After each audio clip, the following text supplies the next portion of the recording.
Well, each week, a group of insiders joins me to offer perspective on some of the week's top stories. This week, sounding off on the bid for Amazon's massive second headquarters. A Fort Wayne manufacturer adding more than 300 jobs. And for the first time since 2010, the Pacers tip off the season and no Paul George on the roster. Our insiders this week, Business Furniture CEO Mary Beth Oakes. Also, University of Indianapolis Associate Professor of Finance Matt Will.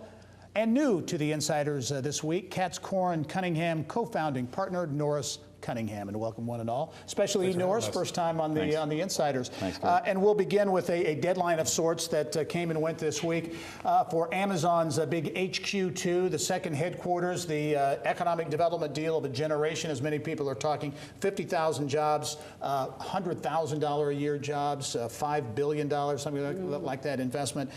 Mary Beth, as you look at the chances for Indianapolis, lots of communities, dozens bidding on this. What do you think the chances are?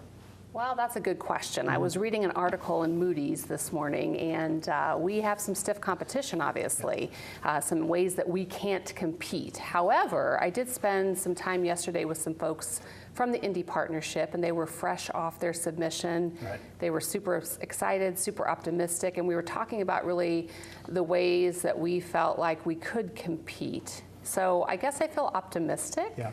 I'm anxious for the next step. I think it could just be amazing for our community. I think we're going to have to do a lot. If that does come to fruition, right. We have a lot of, obviously, some preparing to do to make sure that we would be ready for that type of growth all at once, right? You know, the frustrating thing for me about that is on paper, we look perfect. We do look perfect. But we don't have the oceans, we don't have the mountains. So you know what I would love for us to do? Let them test drive. Give them a free trial run, maybe a few months in the Salesforce Tower, because I bet you once they're here, they would fall in love with the place, despite the lack of oceans and mountains. They would be hooked. I mean, we've seen that, right, with lots of other organizations Salesforce. Like Lilly, like Roche. I mean, employees that come here. Part of the challenge, getting people here. Norris, as you look at this, what do you think Indy's chances are? Well, I think they're better than Gary's. How's that? Yeah, right. And although I will say this, it would be so transformative for the Northwest region if it were to happen. And I think Karen Freeman Wilson, I think she's doing a great job up there. A very difficult environment, for her, but she's being aggressive and proactive. And this Amazon bid, I think, is another example. Yeah, it is. And quite frankly, other than the proximity to Chicago, I'm not really sure that they have much to offer. But the Indy partnership, I think, is competitive, and we'll have to hope for the best with regard to that. Yeah, is there I think there is. I think I know the answer to this, but so many communities, I don't think they're talking 50 to 75 communities or regions will likely bid on this, but people throwing the kitchen sink. I mean, it's just crazy incentives at this kind of thing. Yeah, and well, you would expect it. I mean, we're talking, 50,000 jobs and $5 billion in investment over time. I mean, everybody's going to want that. At that size of an investment, though, the incentives aren't going to make the deal. It's going to be where do they feel they have the best fit long term. It's going to be the total package. What can we offer in each one of those 5 categories that they're looking for? That's what it's going to come down to for sure. Yeah, certainly the cost of doing business is a major consideration, and this week we saw rankings come out once again that puts Indiana tops in the Midwest and 9th overall in the United States in terms of tax climate. I've been looking at this report for years, Gary, and I can tell you, 9 is deceiving. We're actually probably in the top 5 because you got to knock out Alaska that lives off of oil, Florida, which everybody wants to live there because of the oceans, and you have Nevada, which lives off of gambling revenue. So we are really already there, and this is why Illinois and New York and all these other states are envious of us, because we make it friendly to do business.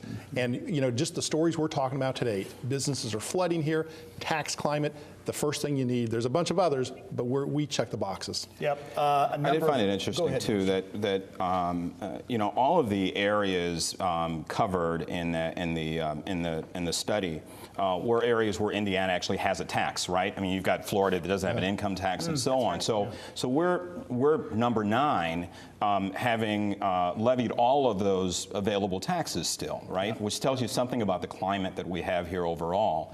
That you could both have taxes available in all of those different areas, but still be able to attract businesses for investment and so on. Yeah. It speaks well to the state. I think our leadership has just been very creative. If you think back to things that Governor Daniels put into place on how to be creative and to build partnerships, that really has made a difference. And I feel like that whole spirit seems to be carrying on. Yeah, and it's from a business climate standpoint, that reputation seems to be spreading. In terms of economic development deals this week, there were several. One that caught my attention, Fort Wayne Metals, up in the northeast part of the state. A company announcing a major investment, $50 million into its Allen County operations, 330 jobs over the next 4 years. This is a company that has been around for a long time in a very traditional industry, but several years ago made the intentional switch to really get into the life sciences. Well, I think the medical device work that they've been doing is really, I think, part of why this kind of growth is available to them now. And so moving out of sort of the more traditional manufacturing area that they were in into the life sciences, and BioCrossroads has been great for Indiana. I mean, quite frankly, the number of life sciences entities and organizations that exist now in this state, it bodes well for the future. This is a good example of innovation, because I always give homework assignments, so everybody has to go watch the movie Other People's Money. And Danny DeVito gives this compelling talk about wire and cable is dead, and it's on history. This is an example of a company that innovated. They decided that they're going to take their old techniques and technology and markets and transform them. And they did it. I mean, innovation, and especially here in Indiana, you got to be proud of it. Yeah, and certainly innovation in the advanced manufacturing space. We saw another announcement this week, Toyota, a subsidiary, Toyota Industries, unveiling plans for a fifth Indiana location, investing $8 million into a new facility in Westfield, and nearly 90 jobs, high-wage jobs. Yeah, I mean, that's what excited me. I mean, 90 jobs, which doesn't sound like a lot of jobs, but when you think about the type of person we're going to be able to attract with that type of technology, it's very advanced, and I think that's going to be exciting too, a whole new exciting chapter. And many times Indiana viewed as part of that quote-unquote flyover region of the country. But interesting story this week in that Millhouse company, real estate company based in Indianapolis, doing apartment development in 10 markets all over the country, attracting $245 million in investment, a capital infusion from two companies, one based, I think, in New York, the other in Colorado.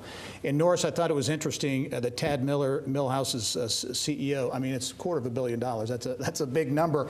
But he talked about it, kind of one of those things that rises, the tide rises for all players, because it's a global capital partner or partners coming in and putting investment in this market. Makes a statement. It absolutely does. I think the part to praise here, for me at least, is Millhouse's focus on the second-tier markets, right? And the growth that they've had in Kansas and Indianapolis and now down, I think, in Tampa, Florida, St. Pete area as well, just sort of hitting those sort of second-tier markets and focusing there, and then gaining some benefit from that in the context of this new investment now. I mean, it really is a validation of their strategy. Yep. See, for me, what you look at is these two investors are both private equity funds. And that speaks volumes, because 90% of all businesses over $10 million in revenue are private equity owned. So that means the private money, which is the bulk of the money in this country, is looking to Indiana now. That speaks very well for our future economic development, because that's the engine, that's the fuel that runs the economic engine, and they're looking to our state. And they look at it not because they want to do something great for Indiana. They see investment, job growth, those types of indicators that get their attention. Mr. Wonderful at Shark Tank always says, it's all about the money. Okay, they're from Colorado, they're from New York, Indiana's where they're going to make their money. Yep, want to hit on what I think is an interesting study from Ball State on the digital divide. Essentially, a report came out from Ball State talking about how that the haves and have-nots, if you will, a lack of really quality rural broadband is impacting individuals, human development around the state of Indiana, and accentuating, if you will, that difference between urban and rural areas. Well, and creating a gap, quite frankly, that is going to have to be bridged if we're really going to be able to develop some of the more rural areas in this state and even around the country. You've got to have broadband. You've got to have internet if you're going to apply for a job these days. It's online. If you're going to sign up for health care, it's online. If the kids are going to do homework, they have to do it online. Yeah. And so access to quality high-speed internet is well, it's a utility. It's a necessity, just like water and electricity happen to be now. It's the foundation for everything, right? Yes. It really Absolutely. What a disadvantage. Only have 30 seconds left. I want to hit on the Pacers. The post-Paul George era has begun. A big win, 140 points. What do we think? It's a totally different team, lots of new names, but there was a buzz and excitement at Bankers Live. Yeah, you got to love the fact that we scored that many points right out of the gate. They're going to be advertising that as to fill the stadium for the next few weeks. You know what? But we need something to connect with, and we got an IU grad on the team. So We that do. could help. Victor Yep. Oladipo. So go IU, go I think that's a Hoosiers. big help. That I think could having help. Oladipo is a really big help. But you know, we're going to need scorecards to decide who these players are, We are. to identify the players for a while, right? Yeah, very good. We'll So. see how that rolls out. Norris Cunningham, Mary Beth Oakes, Matt Will. Thanks very much, and we'll be right back after this.